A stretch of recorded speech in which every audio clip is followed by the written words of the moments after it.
আমাকে মুক্তি করে দাও বাবজান। আর কোনো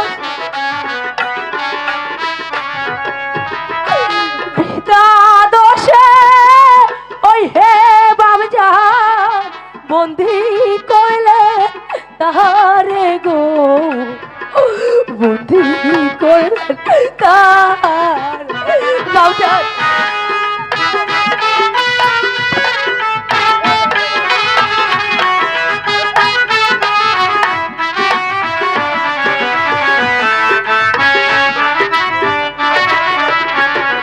হাই গো শুনে শুনু ওই হে বাবজা বলি যে একটি মানুষ জন্য আমাকে ক্ষমা করে দিন পিতা, তোর কোন দোষ নেই পিতা।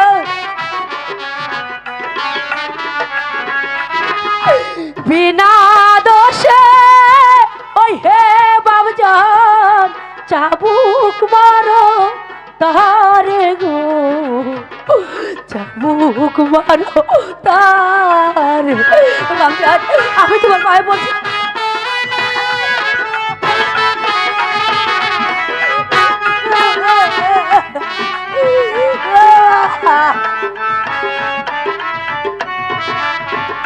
হাই গো শুনো শুনো ওই হে বাবজা বলি যে তোমারে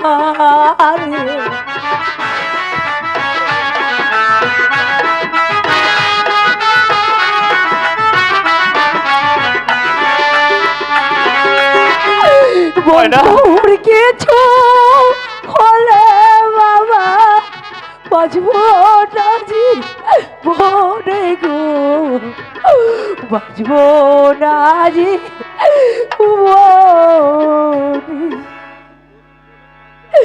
বলুন বলুন বাবজান আপনি কাজলকে মুক্তি দেবেন কিনা? না, মুক্তি সে পাবে না, পাবে সে শাস্তি। তবে আমি বলছি বাবজান আমার কাজলকে আমি মুক্ত করে দেব। সেই সুযোগ আর তোকে দেওয়া হবে না। তোর কি কাজ এই শয়তানিকেও বন্দি করো, তারপরে নিয়ে যাও ওই অন্ধকার কারাকক্ষে।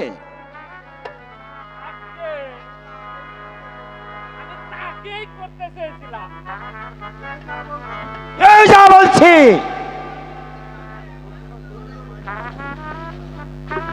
কাজল ময়না, দুঃখ করো না ময়না, মনে রেখো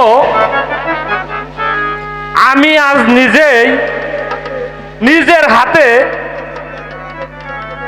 প্রেমের শিকল দুজনকে পরিয়ে দিলাম। আমার সাথে এবার ধরতে হবে ওই ছোট লোকের বাচ্চা কদমকে। আর আশকারাতে তোর ছেলে আজ সর্বনাশ করতে সাহস পেয়েছে, তাই তাকেও আমার চরম শাস্তি দিতে হবে।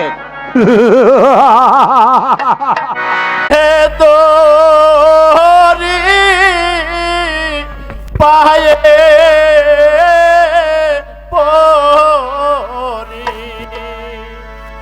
ও কাকা দরি দুই চরণে,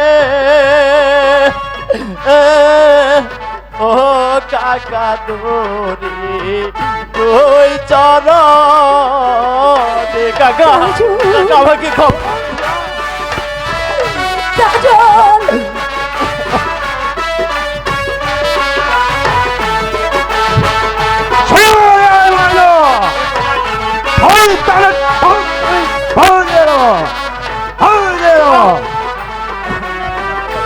কাজল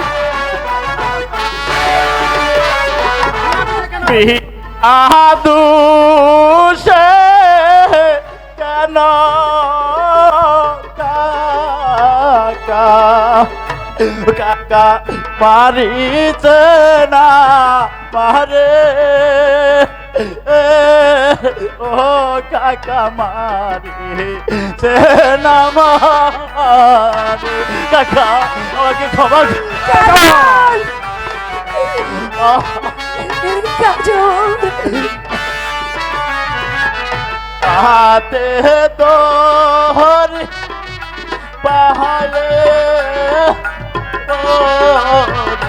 কাকা তোরি দুই চনে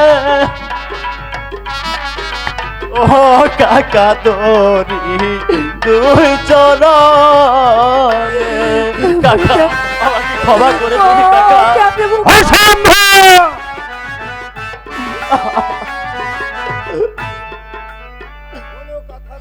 কোনো কথা নয়, নিয়ে যাও তোর কি খা।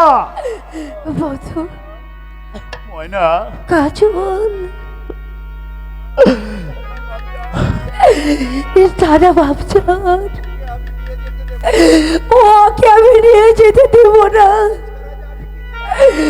ওকে ছাড়া যে আমি কিছুতে বাঁচতে পারবো না।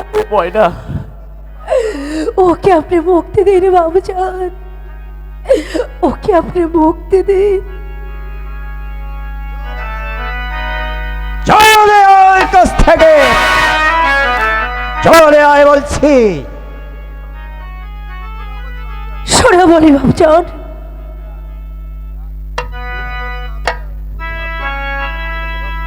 হাই গো শোনো বল